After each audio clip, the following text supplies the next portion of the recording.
أعوذ بالله من الشيطان الرجيم. بسم الله الرحمن الرحيم. الحمد لله رب العالمين.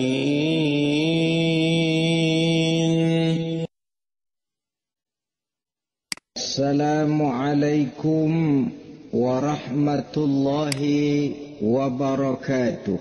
Waalaikumsalam warahmatullahi wabarakatuh.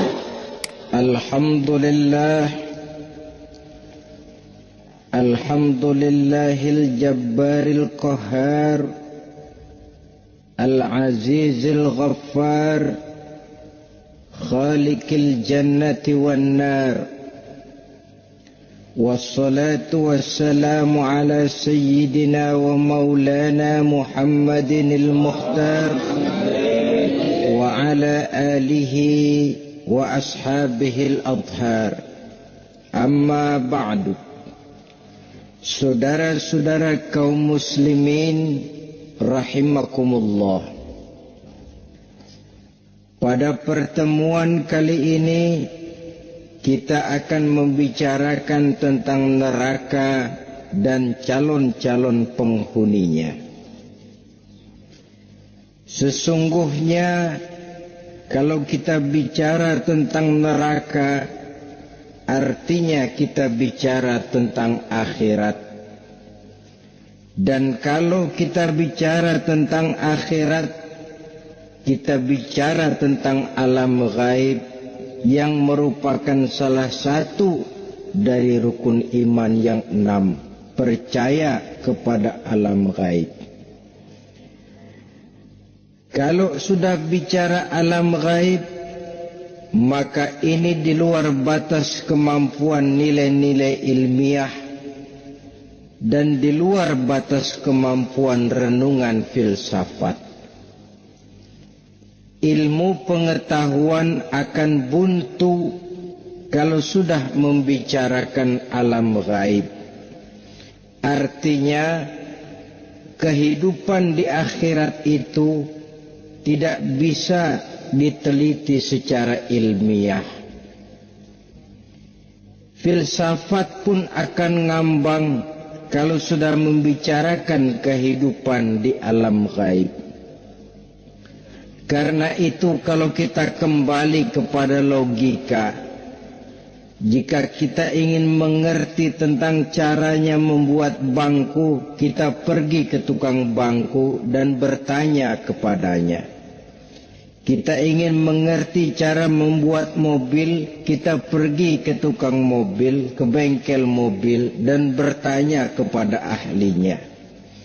Pun dalam urusan alam gaib, sudah sewajarnya kita kembali kepada penjelasan dari sang pencipta alam gaib, yakni Allah subhanahu wa ta'ala.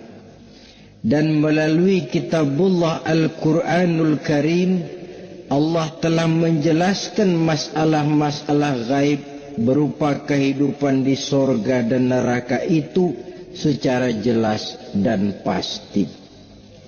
Dengan kata lain, di dalam membicarakan tentang neraka ini, yang menjadi dasar daripada pemikiran kita adalah rasa iman kepada Allah subhanahu wa ta'ala. Karena soal neraka tidak pernah bisa dibuktikan dengan ilmu pengetahuan. Tidak bisa diselidiki. Sebab orang yang sudah pulang ke sana pun tidak pernah kembali lagi kemari untuk kita tanya bagaimana hal ihwal keadaan di sana. Saudara-saudara kaum muslimin rahimakumullah.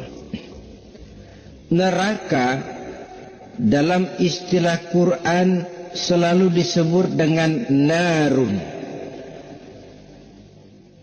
yaitu suatu tempat di akhirat nanti yang wujudnya berupa api yang bergejolak, bernyala dengan teramat dahsyatnya, sehingga dapat mengelupaskan kepala setiap orang dan menjulang ke hati.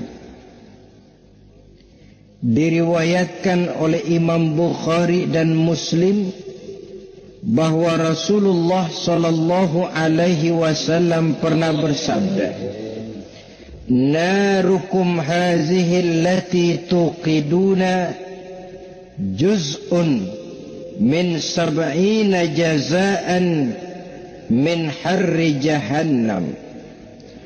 Qalu wallahi in kanat lakafiyatun ya Rasulullah. Qala fa innaha fadlat bitis'in wa sittina jazaa. Apimu yang kamu pakai di dunia ini, kata Nabi, untuk memasak, untuk menyalakan lampu, api yang kau pakai di dunia ini cuma satu bagian kecil dari 70 kali bagian panasnya neraka jahanam. Sahabat waktu itu terperanjat lalu berkata, "Wallah in kanat lakafiyatun ya Rasulullah." Ya Rasul, api di dunia ini saja sudah cukup untuk menghanguskan kami, untuk menghanguskan apa yang ada. Bersabda Rasulullah sallallahu alaihi wasallam, maka sesungguhnya api neraka itu dilebihkan panasnya dengan 69 kali daripada panasnya api di dunia ini. Jadi sepanas-panasnya api yang pernah kita rasakan di dunia ini, maka api di neraka nanti 69 kali lebih panas dari api yang kita rasakan paling panas di dunia. Hadis yang senada dengan penjelasan ini di samping Jawahirul Bukhari, kita bisa menemukannya dalam Mukhtasar Tazkiratul Qurtubi dan Mukhtasar Ibnu Abi Jamrah misalnya. Saudara-saudara kaum muslimin rahimakumullah, sehingga boleh jadi seringan-ringan azab penduduk neraka di akhirat nanti, kata Nabi, seorang yang di telapak kakinya diletakkan kerikil neraka yang sangat kecil, lalu mendidih otaknya. Itu seringan-ringannya. Di tapak kakinya diletakkan kerikil neraka yang oleh karena panasnya lalu mendidih otaknya. Itu yang paling ringan, gak apa-apa, cuma segitu aja. Di telapak kakinya ditaruh kerikil, otaknya lalu jadi mendidih karena menahan panas. Pantas kalau satu hari Luqmanul Hakim pernah memberikan nasihat kepada anaknya, kata beliau, "Anakku, kerjakanlah dosa seberapa kekuatanmu menanggung azab Allah, dan laksanakan ibadah seberapa hajat dan keperluanmu kepada Allah. Berapa banyak hajatmu kepada Allah, begitulah kamu harus beribadah. Kalau kamu merasa tidak berhajat dan tidak perlu apa-apa kepada Allah, ya tidak usah ibadah." Logikanya kan begitu. Saudara-saudara, dalam hidup ini ada nggak yang nggak perlu kepada Allah? Ada nggak? Seluruh kita memerlukan Allah. Karena itu Luqman betul dengan bahasa diplomatis, anakku, kerjakan ibadah seberapa hajatmu kepada Allah. Makin banyak hajatmu kepada Allah, makin banyak hendaknya kamu melaksanakan ibadah. Tapi kalau kamu sudah merasa bisa hidup tanpa Allah, persilahkan kamu tidak usah ibadah.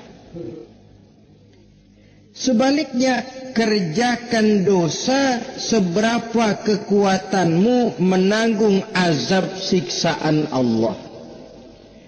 Kalau merasa sudah belajar ilmu kebal, kira-kira di neraka nanti enggak apa-apa, persilahkan kerjakan dosa sebanyak-banyaknya. Tapi kalau masih berpikir, gua mah jangan dibakar di neraka, nginjak puntung rokok gua lompat. Kalau masih berpikir ke situ, ya hati-hati, saudara-saudara. Nah, inilah sekelumit tentang neraka dan calon-calon penghuninya. Mudah-mudahan Allah jauhkan kita. Allah jauhkan anak cucu kita. Allah jauhkan seluruh keluarga kita dari neraka dan dari azab neraka. Terima kasih dan mohon maaf. Wassalamualaikum warahmatullahi wabarakatuh. Waalaikumsalam warahmatullahi wabarakatuh.